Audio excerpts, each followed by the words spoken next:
you've written called A Legendary Life, and you're going to be outside with copies of that book, looking to speak to people. But I found, in looking through your book, I found that. It's important to show that too. You know, it's important. That was the beginning of the best thing that ever happened to me. As a kid, on the loose, not having a family, I was given a job at the Etowah County Times, and I have to tell you, it's important then, it's important now. The editor of that newspaper is here today, Teresa Blake. I know she's here. Teresa, are you? There she is in the back. She came over to be here for this presentation. You don't get away from your roots, folks. I've been to Tupelo many times. Through Tupelo, hitchhiking into Tupelo, saving money to go to the Lyric Theater, save more if I can have a date. But it's still home. I was down in Merida, Mississippi 3 years ago. And the state of Mississippi formed their first ever Hall of Fame, Historical Hall of Fame. And Elvis was one of the recipients, and he couldn't go, and the family couldn't go, of course. But so I went to represent him. It was amazing to me to hear all the people getting their awards. The one thing that was universal, whether it be Morgan Freeman or whomever, the one thing they all said, they remembered their roots. They went away, and I said when I spoke for Elvis, there was no place in the world that Elvis would rather be than in Mississippi, where he grew up. And I believe that then, I believe it now. And we talked about it a lot of times. You just don't get over it. You might have to leave. A lot of us did in World War II. We had to go to different places to get jobs, get money to live on, but you still want to come home. And so I'm delighted to be back here today. I've never had the opportunity to be here before for this festival. I appreciate being asked to be here. Well, I'm proud you did it this year because at my age, I won't remember a hell of a lot next year. So, you have a birthday coming up, right? Yeah. Tell them how old you'll be. 90.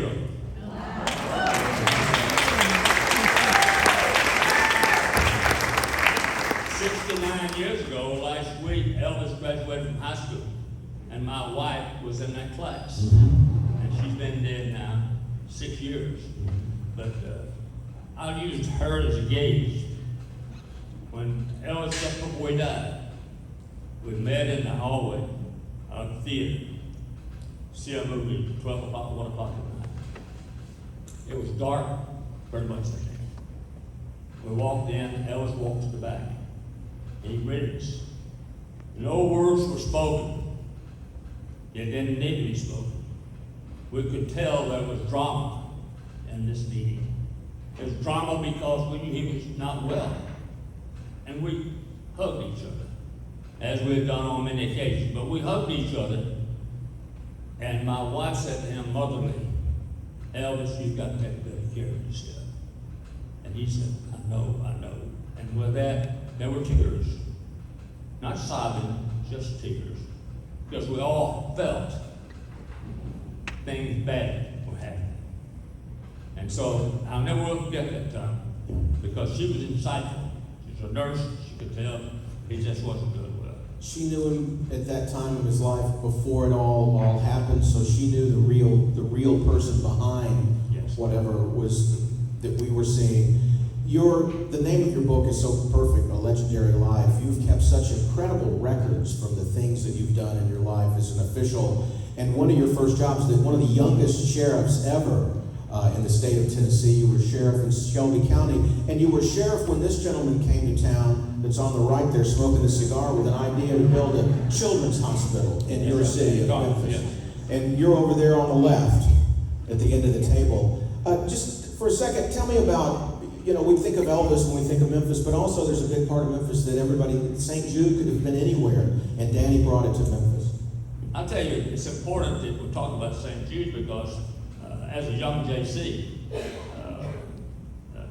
Charlie Washington and I talked last night about the Junior Chamber coming. I have to tell you, this after party rang a hoot. I may come back next year. I don't want to come to speak, but I want to go to that. That's great. what a great talent. What a kid did. But anyway, we were raising money through the JCs for the idea, the concept of building St. Jude. Who knew what they wanted to do? Danny didn't know, but he had a charge from his Monsignor that you need to build a facility for children so that catastrophic diseases can be addressed outside the norm for people who didn't have the money and the resources to get there. And so Danny says to him, well, where do you think I should locate this hospital? And he said, the Monsignor said, Memphis, Tennessee, because that is a place where there's great poverty, great need. It's the center of the universe of our churches. And so he selected Memphis. I was working as a volunteer the first day up. I was chairman, the first ever fundraiser for St. Jude, for Danny Thomas and his Shower of Stars. People who came in to sing and do all that. And so people in the music business have forever been the catalyst to make good things happen. And in this case of Danny Thomas, he called up Sammy Davis Jr. and Johnny Cash and a whole lot of other people who came in and participated and raised money. But I was a ticket sales chairman. Where you see there, I'm sitting with Danny Thomas, the architect, and the people who were responsible for getting this hospital built. I opened the envelopes. First bid for building the first structure was $1,250,000. This year, it will require $1,250,000,000 to operate that hospital. So it's massive, but there are over 21 satellites, satellites around the world, millions of people, and this year there will be over 75,000 events that take place with volunteers, like all of you, having events, raising money, whatever doing, to make sure that no child dies before their time because they don't have access to the care. One last thing, same, we all talk about who did what. Everybody knows the charity of Elvis Presley, right? What I didn't know until last year, we were talking about, we had an event at Graceland to raise money for St. Jude. And when we had the event, they brought out a stack of canceled checks that looked like this, that went back to the early 60s. Elvis Presley had written checks to St. Jude before it was St. Jude, before we knew what the mission was going to be, other than mission, before we had a medical director, before we had a patient, before we had the opportunity to see how fantastic it was going to be, life-saving for people. And it was for everybody around the world to come to St. Jude here on one of the satellite operations that Elvis Presley was a catalyst of something like that happen. Yeah, and I talk about that he and Colonel got that FDR ship and auctioned it off, gave the proceeds to Danny Thomas, but it was really more than the money, it was the publicity, because anything Elvis did, news covered it. Yeah. So there's that famous picture of Elvis and Danny Thomas, and you see St. Jude's. I think it's under construction. It was before it was built, and that was what Elvis was doing to help Danny get the publicity to let it go. I And might so, add one post note to this. Today, as we sit here in Memphis, Tennessee, construction is underway on $1 billion worth of new construction for St. Jude expansion. yeah. That's incredible. And guess what? They were going to pay for it the day it opens from people like you. Yeah. And kids and families never pay a thing for treatment, for hotel, food, while you're there. Exactly. All donations. Yeah. One other story about your life. I feel like I'm on This Is Your Life. And we were backstage talking about this. Mayor, you were there as sheriff essentially at a time in the 60s in Memphis. A great tragedy happened, but you were part of starting to write the end of a story that really the mystery still continues on in a way, but you were the one, there you are with James Earl Ray, and you told me about what you wanted to make sure happened when James Earl Ray was returned to Memphis. Well, obviously, history suggests that the safety of anyone who commits a crime like that You don't know what was behind it, who's anxious to see the person not go to trial, as they did in Dallas when Senator President Kennedy was killed. And Oswald was killed right in the middle of the law enforcement. People were standing around, newspaper people in the basement of the jail, and the guy, this dude walks up, known to the people, pulls out the pistol, and kills the guy, and he never went to trial. So we never knew the truth. If there's one thing that's important to a democracy, the Constitution, freedom of people like this, we ought to have the right to have access to be adjudicated if we're charged with a crime. But if you're charged with a crime, we ought to know why the crime took place, like the assassination of Bobby Kennedy in Los Angeles, and the same thing with James Earl Ray and Martin Luther King in Memphis. So I didn't want James Earl Ray to be taken out before he had a chance to go to trial. Obviously, deals were made by the attorneys and his brothers and what have you. And so he escaped just going to prison. When he saved his brothers, without a doubt, from going, others to be included. And I thought that was a bad deal for the American people, because justice did not prevail in that case.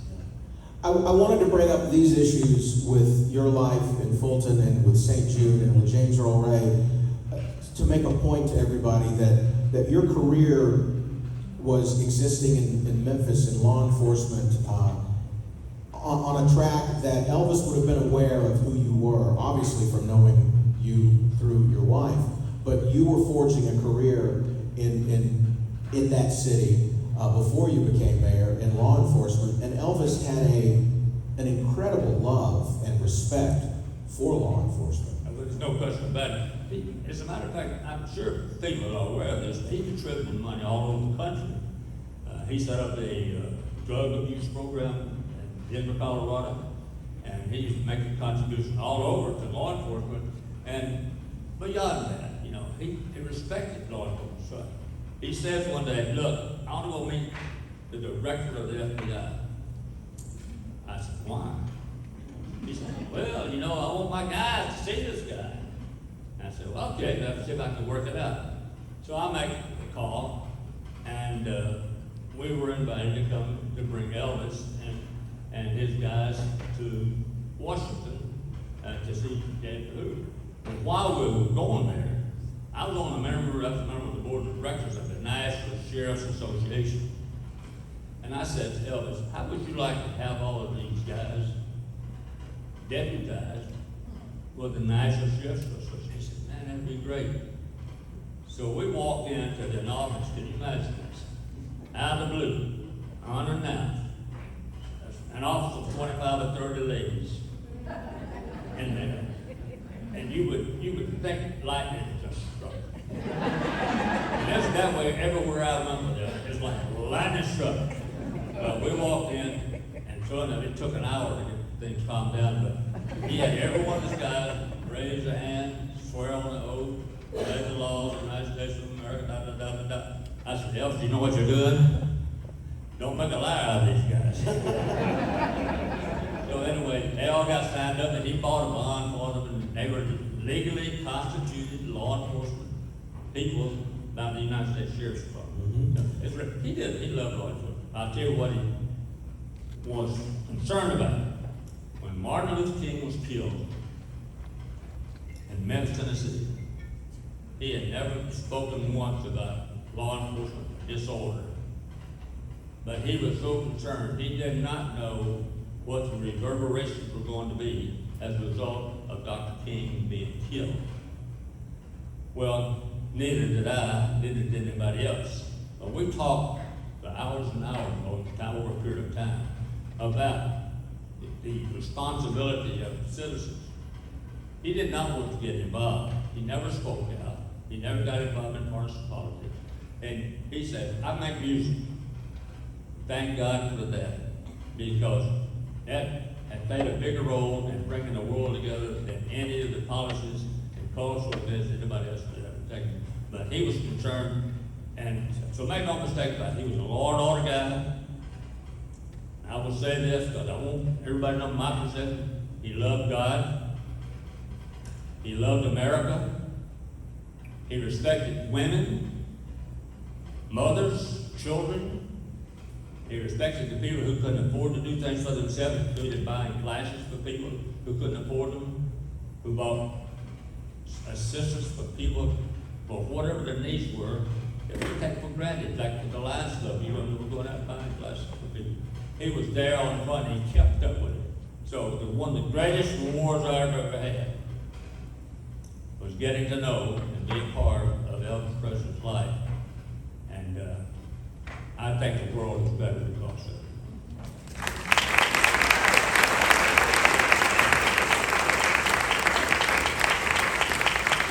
And this photo here is really the only kind of its photo that exists in the world. And tell everyone what's so interesting about this. You know the bad thing about that photograph? A lady came up and he said, "Who is that with Elvis?" He looked at me.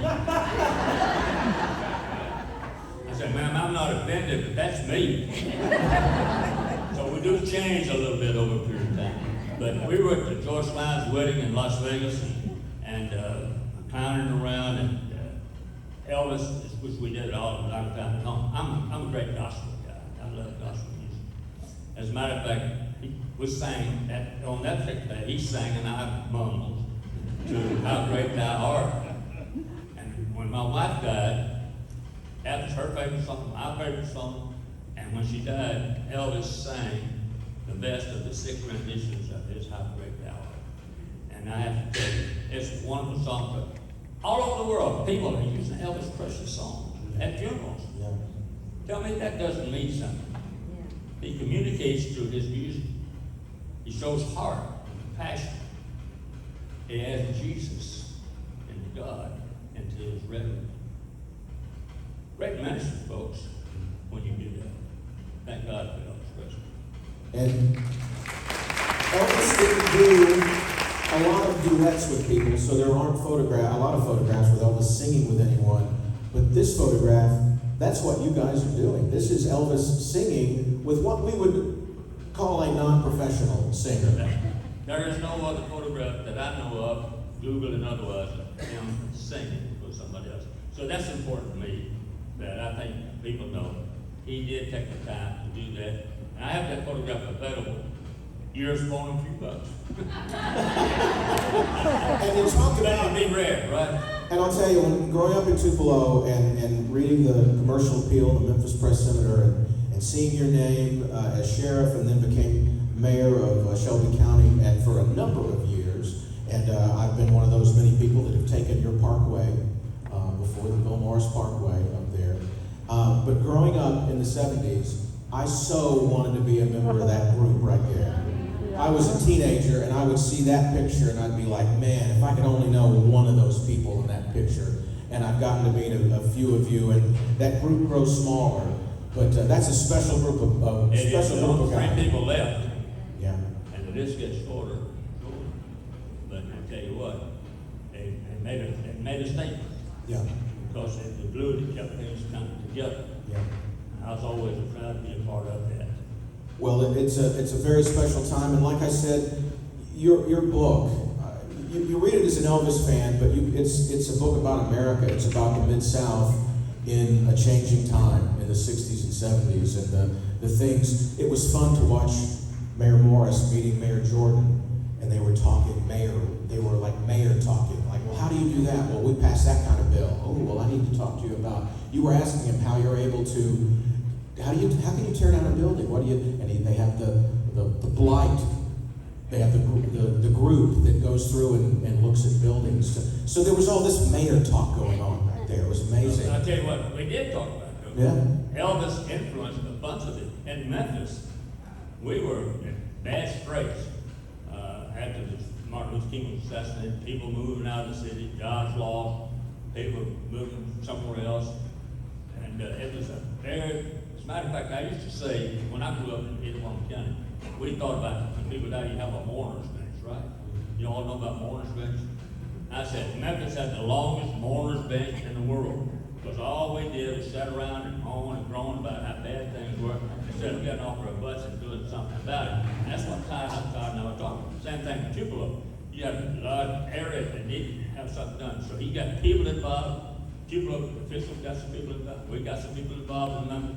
And there's been a major turnaround, but you can't let up. You can't ever let up. This is our town, Tupelo, Mississippi. This is our town, Memphis, Tennessee. And this is our contribution station to America. We need to be a part of the solution to the problem, not part of the problem. And I have to tell you, I can't say enough every day about getting up every day and say, what am I going to do to make my life better and the people around me and the people of Mississippi?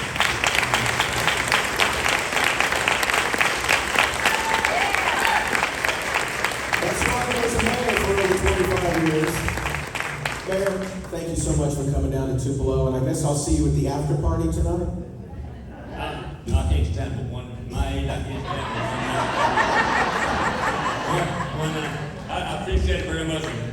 Let me say to all of you guys, it's been a nice festival and my first chance to be here. But keep up what you're doing. But keep believing. Keep sharing. Know full well that tomorrow's going to be better than today because you made a difference. And thank God we have a guy like Tom Brown.